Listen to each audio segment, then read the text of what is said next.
Guys, we've gotten to a point where, once again, I have my trash to defend.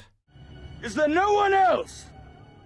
It is now 20 years since Wolfgang Petersen's 2004 epic Troy came along. It bedazzled females aged 11 and up, judging from how my English teacher happily told the whole class that she watched it for Brad Pitt in a skirt and the girls enthusiastically agreed. Those of us tuning in for yet another costumed epic in the wake of Gladiator and Lord of the Rings either raved as enthusiastically, or hemmed and hawed about liberties taken with the Greek myth it was adapting.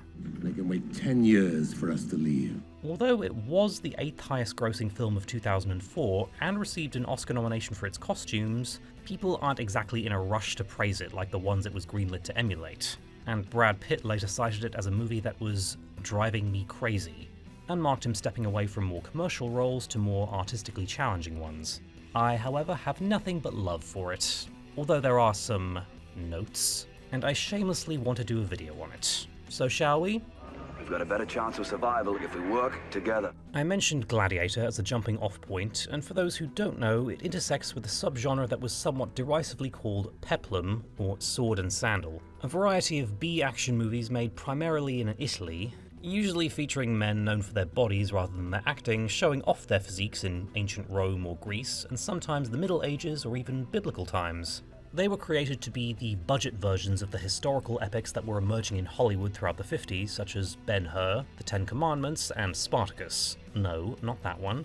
But both thrived in this era because the action and titillation were oh so edgy for the time. Even the highbrow Hollywood epics pushed the envelope of the Hays Code and were promoted as big events to convince people to go to the cinema, rather than staying at home watching the hot new thing known as television.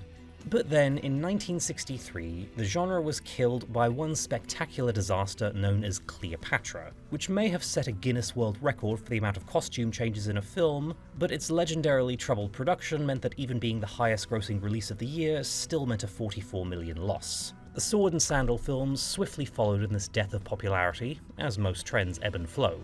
Gladiator was not intended to be a throwback to these sorts of films, since its influences were actually La Dolce Vita or One Flew Over the Cuckoo's Nest. But it was released in a market that was definitely interested in historical action films thanks to Robin Hood, Prince of Thieves and Braveheart, the former of which is also relevant for attempting to take a folkloric figure away from his usual image in pop culture and go for an interpretation that said, if this was a real guy, here's how it would have happened. Gladiator's success also saw a revival in interest in ancient Greece and Rome, along with a group of adults who were now old enough to be nostalgic about sword and sandal films. So, that brings us to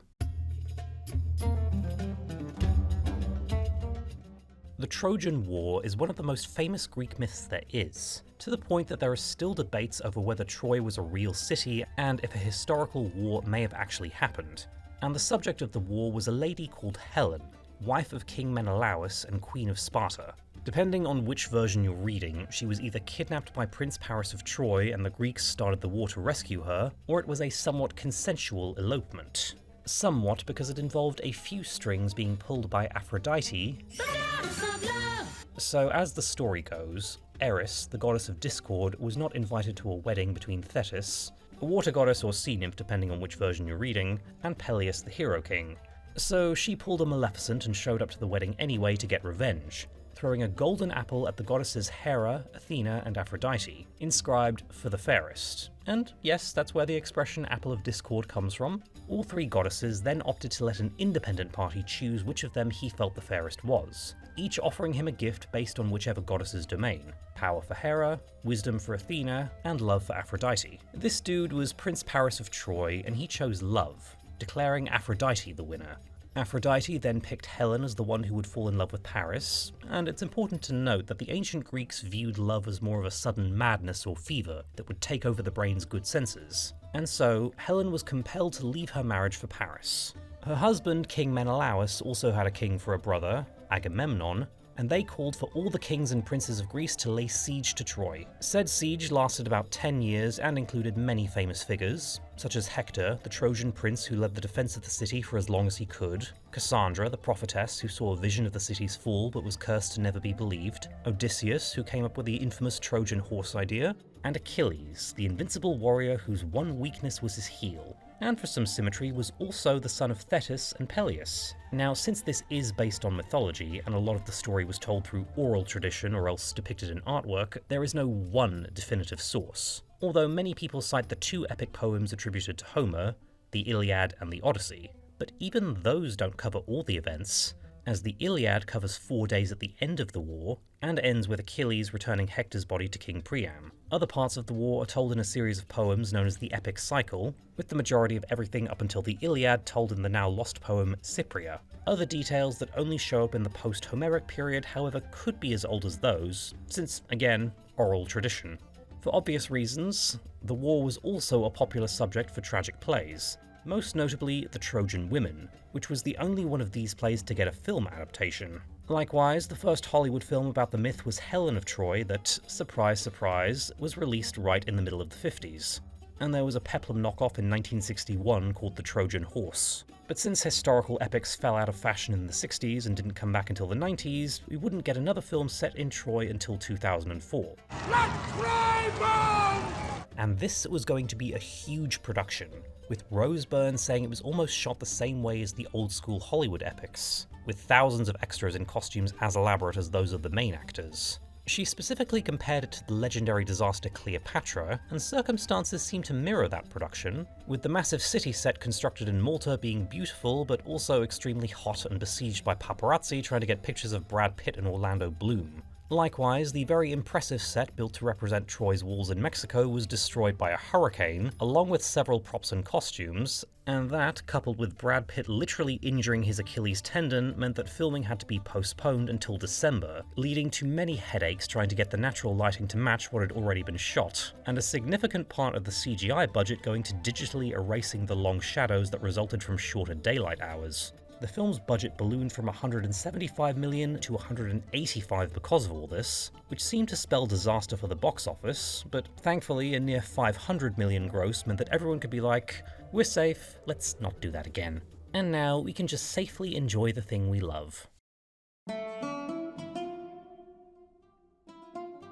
I mentioned Robin Hood, Prince of Thieves earlier, and that is just as much a jumping off point as Gladiator, for how it took the folkloric hero of Robin Hood and reimagined him as a more realistic figure in a process known as demythification. We became really big on that in the 90s and 2000s, with a movie doing the same for King Arthur being released the same year of Troy, and another attempt at doing the same with Robin Hood coming out in 2010. And even this film wasn't the first to apply a similar technique to the Trojan War, with a 2003 miniseries presenting the story as a simple, brutal historical event with only mild supernatural elements. And although Gladiator was a success, the most famous films about Greek myths up until that point were, say, Jason and the Argonauts from 1963, or Clash of the Titans from 1981. Adventure films that played up the fantasy aspects, like Jason fighting an army of skeletons or Perseus beheading Medusa. In other words, not highbrow, and not the sort of thing you'd throw a budget of $175 million at. An edgy, early 2000s audience wasn't going to turn out in droves to see a war start because of some divine beauty contest. Director Wolfgang Petersen chose to drop the gods from the story, feeling they were silly and the plot could unfold just fine without them.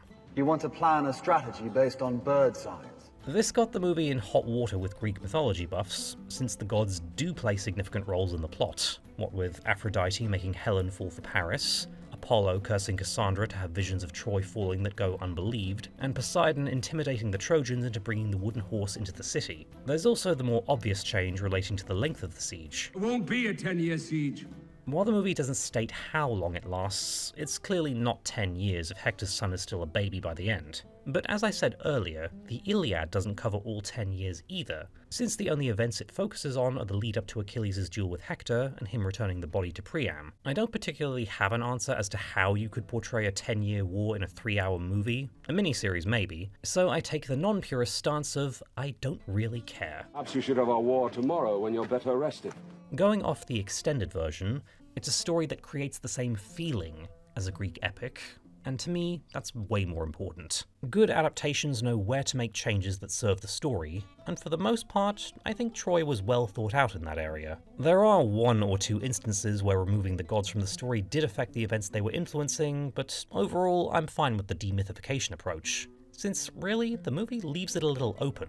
They say your mother is an immortal goddess. Achilles is said to have a sea goddess for a mother, and Thetis spends her only scene in the water and being presented in such a way that she could be a goddess, Julie Christie seemingly opting to play her as someone of great power and dignity.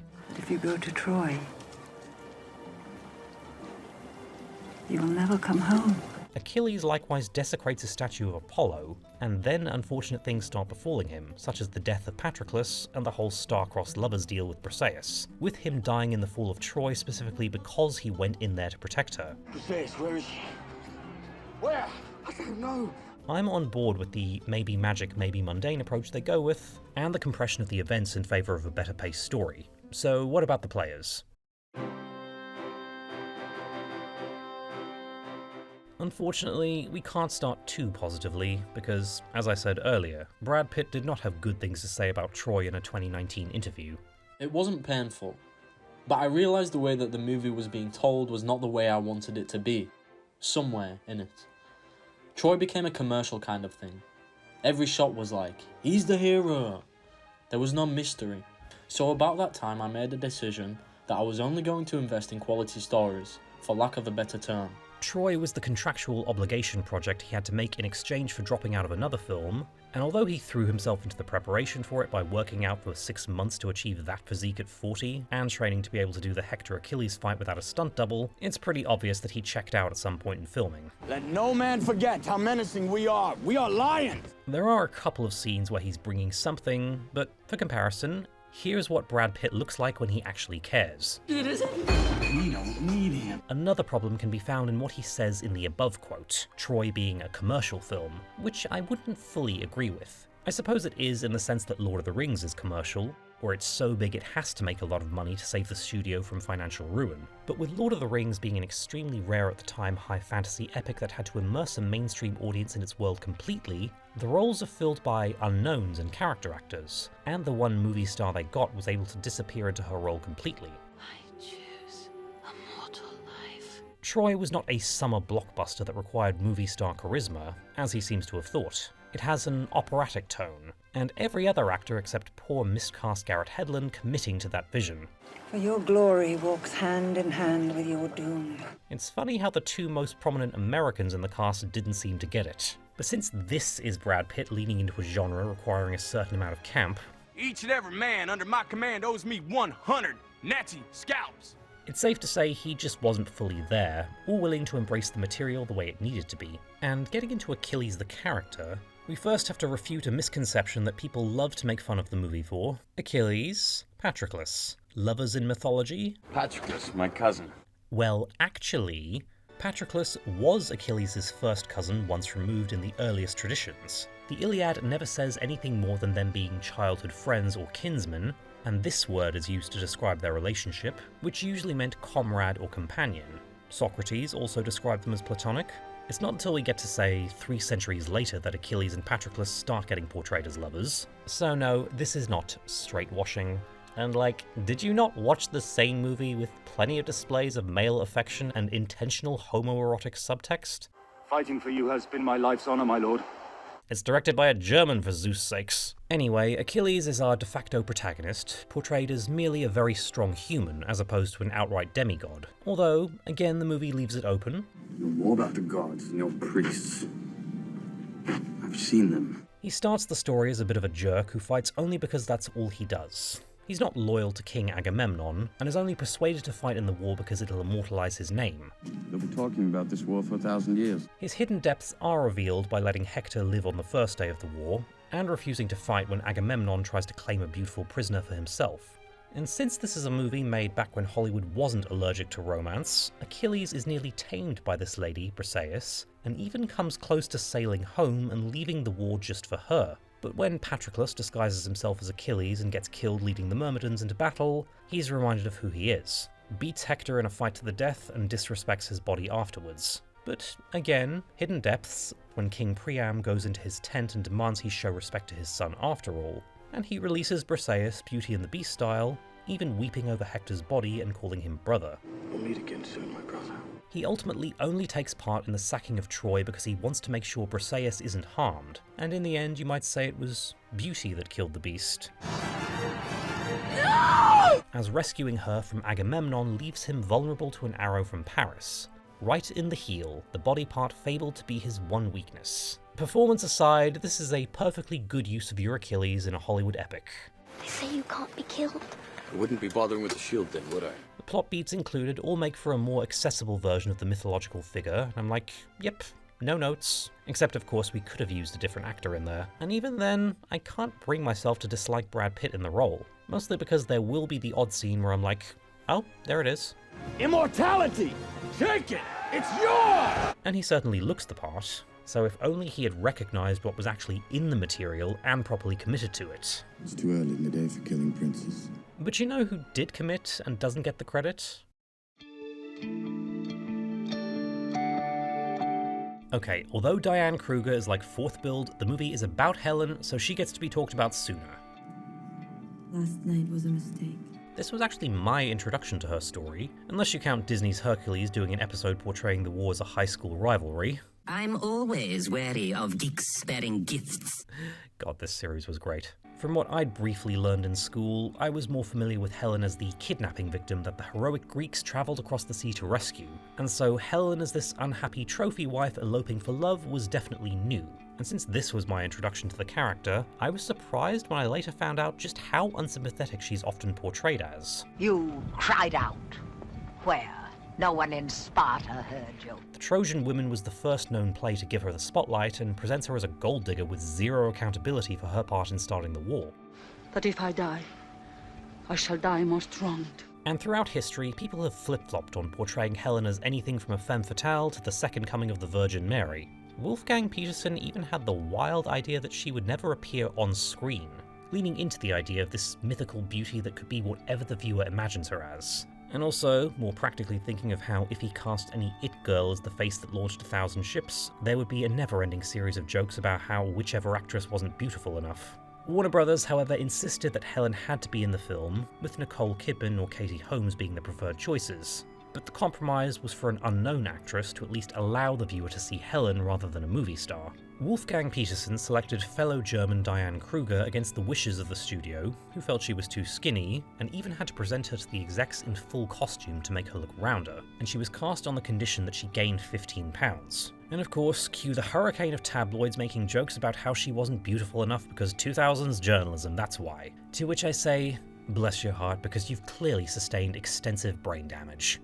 I've heard rumors of your beauty.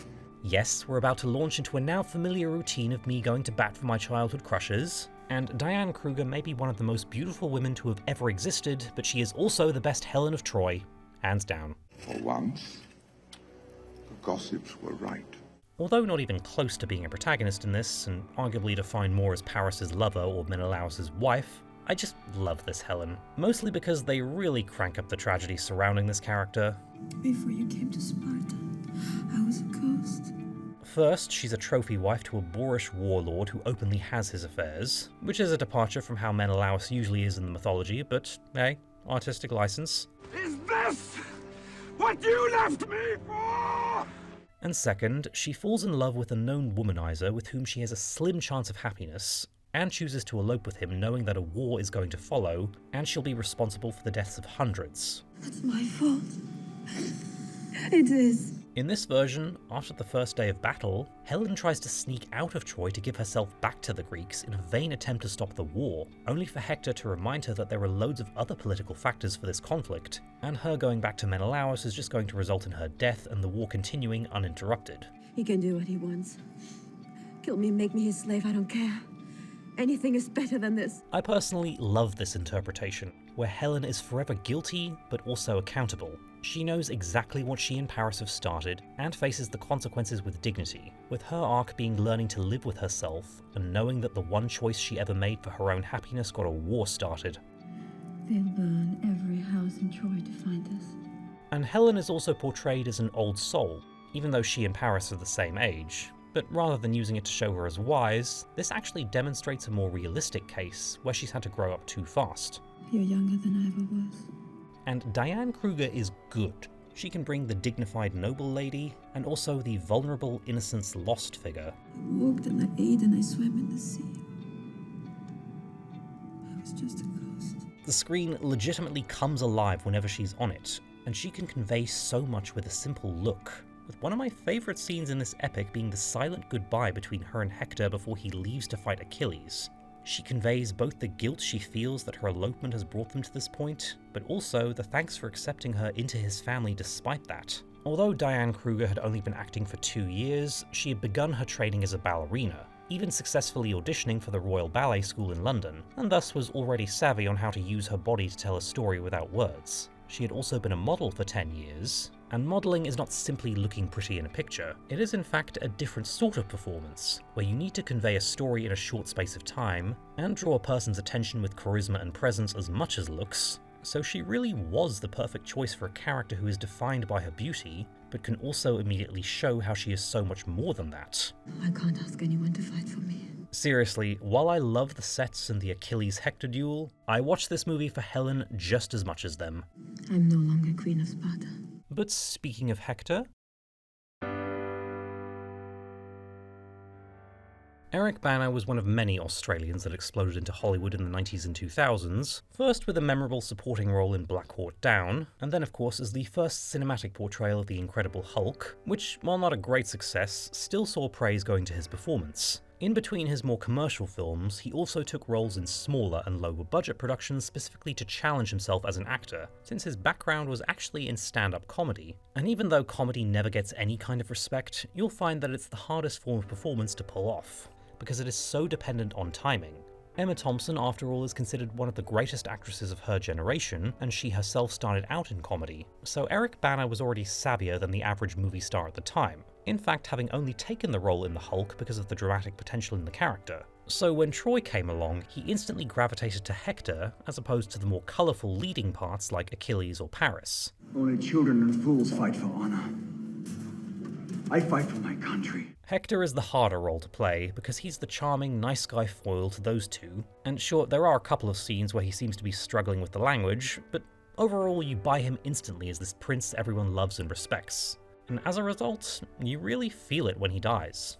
This commercial film kills off the second build lead and more heroic character when there's a good 40 minutes of runtime left, and you feel his absence, which I mean in the best way. I loved my boy from the moment he opened his eyes till the moment you closed them. The duel between Hector and Achilles is of course the most remembered scene in the film, and both Eric Bana and Brad Pitt trained to be able to do it without doubles, even having a gentleman's agreement that they'd pay the other for every accidental hit they landed. $50 for a light blow, and $100 for a hard one. Brad Pitt owed $750 by the end, and Eric Bana owed nothing. Your son was the best I fought. If you boil the scene down to its choreography, it's about 3 minutes, but feels hard-fought and longer without being dragged out, and fast-paced without being over too quick. There's perfect characterization conveyed in the choice of moves for each character as well, using the old technician versus performer dynamic. Hector has a more polished, orthodox style as befitting a prince brought up to lead men on the front lines, while Achilles is more unusual and unexpected in how he moves, and perfectly in line with a maybe demigod who could just be an exceptionally skilled human. While Hector had been shown as a skilled warrior, effortlessly killing several Greeks himself, including Ajax, this scene gradually shows how outmatched he is compared to Achilles, and Achilles just waited for him to lose his stamina before going in for the kill. And the movie has done such a good job of framing Hector as the hero of the piece that you really feel the tragedy of his death. I'm going to spotlight this comment in particular. Everyone was praying for Hector to win, and the way he loses gradually to Achilles is epic. The director took the time to prepare the audience for his death. So yeah, Eric Bana may have been sandwiched between two more popular names, but there's no doubt he emerged from this as the real standout. You say you want to die for love, but you know nothing about dying, and you know nothing about love. But what about Prince number 2? Now, I hated Paris on my first watch as a kid, and it wasn't until a rewatch last year that I finally unsoured on the character, but I will say that the movie does lose a little something in his portrayal when removing the Greek gods from the story. You see, Paris in mythology is prophesied to be an omen of Troy's downfall from the second he's born. Since his mother Hecuba had a vision of giving birth to a ball of fire, that was interpreted to mean bad news for everyone. Unable to kill him, the king and queen outsourced to a man who likewise couldn't bring himself to, and left the baby to die in the wild, but returned 9 days later to find him being taken care of by wolves. So he pulled a Snow White and presented a dog's tongue to Priam and Hecuba to stand in for Paris's, and raised the child himself, with Paris not discovering he's a prince until after he's named Aphrodite as the fairest of them all. It's a shame none of that made it into the film, although admittedly hard to work in with the demythification approach. And really, the unflattering depiction of Paris comes straight from the Iliad, where he's portrayed as a coward and not particularly skilled. The only real change is in the duel with Menelaus. While Paris loses and begins to run, Aphrodite intervenes and transports him back to his bedchamber before Menelaus can kill him. What can I say? Tell Aphrodite she's pretty, she remembers it. In the film, he just runs from the fight, and then Hector kills Menelaus himself, with the justification that him and Agamemnon weren't planning on honouring the agreement even if he lost. Let me kill him. When he's lying in the dust, give the signal to attack, you'll have your city. In contrast to his mythological counterpart, Paris gets to live, probably because his death involved his first wife, who was a nymph that promised to heal him, refusing to do so out of spite that he left her for Helen, and good luck making that work in a realistic depiction. So he's made more cowardly than he was, and also dodges consequences for starting the Trojan War, which is a choice. Yeah, I can't make up my mind on that one. But Orlando Bloom? Love him as Legolas, find him extremely underrated as Balian, not quite sure on him as Will Turner, that's a hot take for another video, and as Paris? If you want to take Helen back to Sparta, so be it. But I go with her. Yeah, bro is committing. The day they burn my body, I will love you. With Aphrodite's intervention taken out of the story, you really have to sell that this womanizer is 100% madly, deeply in love, and he does it. I'll walk right up to him and tell him you're mine. He embraces the Shakespearean tone and plays Paris as if he thinks he's Romeo, with the result that you fully believe he would go back to Sparta with Helen and face consequences. Or at least that he believes it. You're very young, my love. We're the same age. He's the perfect idealistic foil to her more world-weary energy, and plays the character's maturity across the epic very well. It's the least sympathetic part in the film, and he fully embraces that and gets you to feel for Paris as more than just a cowardly womanizer. We hate him when we're supposed to, and feel for him likewise. And since Orlando Bloom was at the height of his heartthrob status, famous for playing heroic good guys, we gotta respect him for taking on the kind of part that no one would otherwise want to play. And the chemistry between him and Eric Bana is very strong, with them genuinely feeling like brothers. Would you protect me against any enemy? So yeah, surprisingly good use of your Orlando Bloom here. And then steal his wife in the middle of the night? The sun was shining when your wife left you. Next. Now here we have the official strong female lead, and it's interesting to read about all the potential auditionees and first choices they went through before ending up with the unknown Rose Byrne.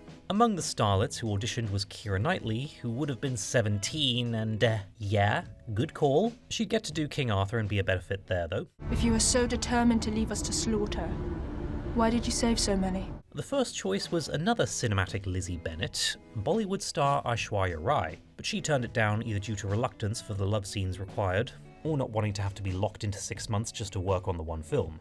Eric Bana apparently recommended fellow Australian Rose Byrne for the part, and she's an actress whose work I've always admired because she displays versatility so casually. Like right after playing outspoken priestess who tames the savage warrior, she went to manipulative stalker playing two men against each other in Wicker Park, and then frivolous 18th century noblewoman in Marie Antoinette, followed by no-nonsense military scientist in 28 Weeks Later, optimistic astronaut ingenue in Sunshine, insecure mean girl in Bridesmaids, concerned mother dealing with a possessed child in Insidious, and I'm going to stop now. She belongs to that Joseph Gordon-Levitt and Emily Blunt school of being consistently versatile and disappearing into each role, letting the quality of the work speak for itself. I don't want anyone dying for me. Briseis here is an amalgamation of multiple characters in addition to her role as the slave girl Agamemnon and Achilles fight over. She's a cousin to Paris and Hector, meaning she represents Cassandra, who was their sister. She's a priestess to Apollo, representing the similarly named Chryseis, whose father was priest to the sun god, and this stabby to Agamemnon is from Clytemnestra? You know who I mean. And while I'm gutted that they didn't find a way to work Cassandra in there, this is one of those costume epics where the women get the best of it. And sure, Sibylla is a great character in the Kingdom of Heaven director's cut, but the majority of these were one-woman shows. Troy gives us 3, in Helen, the jaded beauty, Andromache, the dignified wife and mother, and Briseis, the fiery priestess who displays strength by calling out the 2 men fighting over which of them she's going to be a slave to. And without surprise, Byrne nails the strength and vulnerability that mix together to make this character work. Fight back when people attack me. Dog has that kind of courage. There's lots of nice subtleties to her performance, such as this surprise that Achilles actually stands down when she says she doesn't want anyone dying for her, starting her arc of seeing the man behind the warrior, and falling for Achilles when he shows he's more than just a mindless killer. I thought you were a dumb brute. She seems to go from knife to the throat to lip-locking very fast, but come on. A prisoner in a camp full of Greek soldiers who are, well, and the one guy that's treating you like a person and showing hidden depths goes for it? Yeah, she's probably thinking she could do worse. And you're probably guessing correctly that I seem to have a thing for doomed romances and tragic love stories, so I am here for the tragedy that falling for Briseis nearly convinces Achilles to abandon the war and return home for a life of peace, only for Patroclus to ruin it all, but also reveal that for all the passion and fireworks, Achilles and Briseis probably would not be a good match. And he's compelled to do the first selfless thing he does in the whole movie and let her go back to Troy with Priam as some kind of atonement for killing her cousin and manhandling her. And a detail I only just noticed, he gives her a seashell necklace as a parting gift, one that Thetis in her only scene said she would make for him. Thetis is implied to be a goddess, and Briseis had been defined by her strong faith and worship of the gods, so Achilles gifts her with something made by a goddess. And I kind of like that during the sacking of Troy, she's not playing strong female lead, and the movie lets Andromache do that. She's allowed to be realistically scared, and all she can do is pray until Agamemnon attacks her. I almost lost this war because of your little romance. And look, I'm a sucker for this kind of death being dished out to an awful man, since this moment in Sucker Punch never fails to make me cheer. You'll never have me. And Achilles being shot by Paris, who has the excuse of thinking he was attacking her, although likely didn't care after the second no. This is just dramatic tragedy gold. And this line? You gave me peace. In a lifetime of war. I think this may have been my introduction to the doomed love story in movies, so nostalgia definitely overrides my more critical brain who thinks they could have used more scenes, but overall it really works for me. Especially impressive since this was one of the first scenes Byrne shot. She had to start from here. But even so. Now here we get a big reveal. I may have been a budding Greek mythology enthusiast and cannibalized the 2 books my tiny school offered on the material, but that was not the main draw of this film for me. I had my childhood innocence shattered when watching Fellowship of the Ring, and seeing Boromir's heart-wrenching death scene, even thinking at the time, whoever made this film had to be heartless. On all the subsequent rewatches and me getting old enough to understand what was going on, Boromir became my favourite character, and so I became a ride-or-die Sean Bean fan. So when my mother said he was starring in a film about Helen of Troy, it was like Christmas came early. We play with the toys the gods give us. Now I was too young to know this at the time, but Sean Bean's typecasting outside of Sharp was of a slimy villain or else a hero who dies. So Troy was one of many mid-2000s roles he took to buck that typecasting. Odysseus, king of Ithaca. He's playing Odysseus, title character of the Odyssey, meaning that in a movie where most of the named characters die, he's playing the dude marked by canon to survive. And the movie is so good at playing the hero of another story trope with him, possibly with an eye on a possible sequel covering the Odyssey if the box office receipts called for it. They didn't, but Sean Bean is brilliant in this role. The men believe we came here for Menelaus' wife. Won't be needing her anymore. The extended cut sold me with this introduction scene where he pretends to be a shepherd just to troll Agamemnon's messengers, and the movie just gets Odysseus down perfectly. My brother's blood still wets the sand, and you insult him. It's no insult to say a dead man is dead. Even said introduction scene aligns with Odysseus's trickster personality.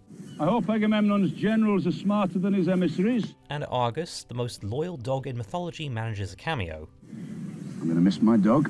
His presence in the story also allows for a little more complexity, since he's an honourable enough guy, and even as heroic as Hector on the Greek side, and that serves to make the movie's morality not feel simplistic as Greeks bad, Trojans good. If we stay, We stay here for the right reasons. Odysseus serves as the only sane man offsetting Achilles' anti-heroism, and Agamemnon and Menelaus' somewhat cartoonish villainy, while still getting to do some fun stuff in fight scenes, and of course his big moment of coming up with the wooden horse to win the war for the Greeks. You're probably all guessing by now which role I'd like to play most. Find peace, my brother. Sean Bean very clearly is having a good time in the part, later calling it a wonderful film, and he kept the helmet after they wrapped. I joked about a sequel covering the Odyssey, but now I'm actually kind of wishing there was one. You know who else sorta deserved their own movie? Okay, I was tempted to lump Mrs. Hector in with the supporting cast, but it has come to my attention via various YouTube comments that, although Andromache might be the third most prominent in the trio of Trojan women, she is one of the most popular, and on rewatching the movie, especially the extended version, yes, abso-fucking-lutely. I lost 7 brothers in the Spartan Wars. Saffron Burrows is fucking fantastic in this.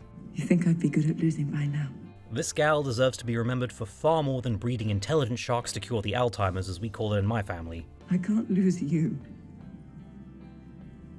I won't survive. I'm relieved that the movie removes what actually happens to Andromache in the sacking of Troy and relegates it to this line. Women they'll take as slaves, and that for you will be worse than dying. Because her performance is already heartbreaking enough. If she'd performed those scenes, it would have been like Futurama Jurassic Park multiplied by 50. Don't say that. Andromache is mostly in the somewhat cliched role of the wife and mother back home who wants her husband to settle down for a peaceful life, but tropes are tools after all, and Troy plays it very well, especially the extended version giving Andromache just enough that she feels fleshed out, and letting Saffron Burrows' performance do the rest. You'd make a fine general, my love. You've been fighting your whole life. She has this quality that I've seen in actresses such as Jennifer Connelly, where she's able to work in tandem with whatever man she's paired with and elevate her love interest role to feel like an equal partner and developed character. I want to see the girls chasing after him. Just like they chased his father. Andromache is also put in the interesting position where she actually loses her husband before the story ends, and it falls to her to follow his advice and lead the Trojans in escaping through the tunnels. I appreciate that this movie gives even a small supporting role something to do besides just the support that is still very undervalued, but sure, there's no reason it can't be both. It's a long way, quick! We must go now! Saffron Burrows just understood what it took to make this character come alive, and she plays it like she's starring in the Trojan Women or something. How about the rest?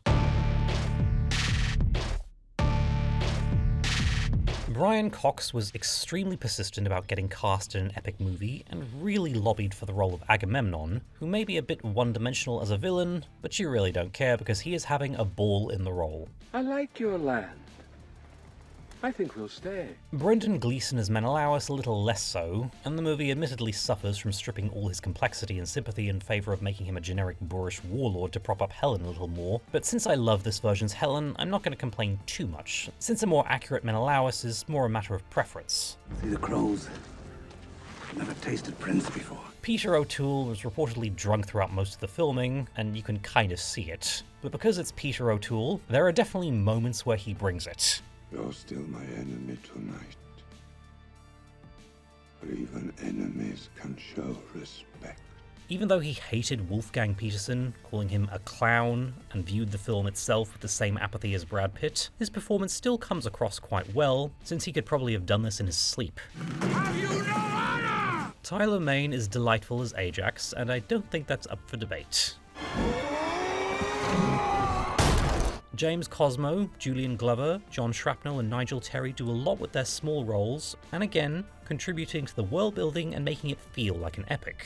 The boatman waits for us!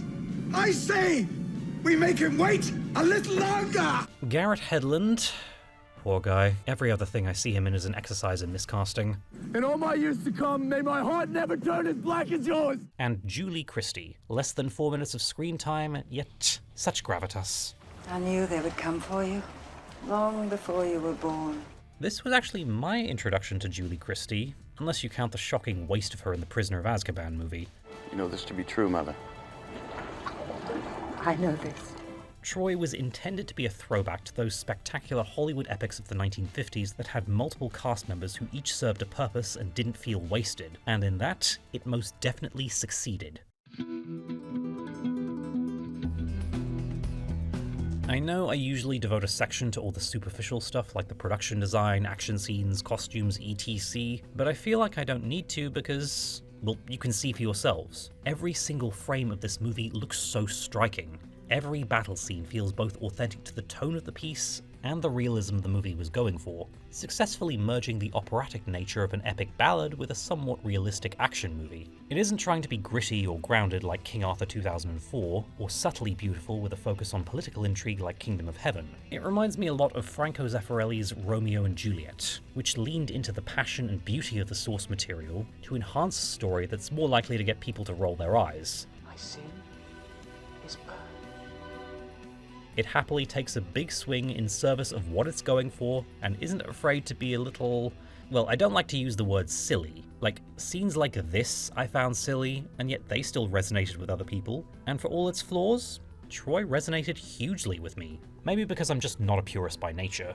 Lord knows I had that beaten out of me with every cinema trip to see a Harry Potter movie, but I can love Greek mythology and still love this film as well. It's adaptation, not translation, and yes, there are things to be frustrated about, but also plenty to applaud. And the things to applaud increase if you watch the extended version, which again was a pattern with these 2004 epics. What did you say? If anything, rewatching Troy a lot in the last year has made me realize that I really miss movies like this. And it's not like they just vanished overnight, since there was Robin Hood 2010, which I enjoyed more than was socially acceptable to admit at the time. Noah was also more enjoyable than I thought it would be. Exodus, Gods and Kings though, shudder. The 2010s just had to make everything grounded and gritty, and I bought into it at the time, but maybe it's time for a return to early 2000s, trying so hard to be cool and at least owning it. But yeah, happy 20th birthday, Troy. You're not old enough to drink in America, but that's okay. We loved you way more in Europe anyway, so we'll keep drinking with you. Let them say, I lived in the time of Achilles.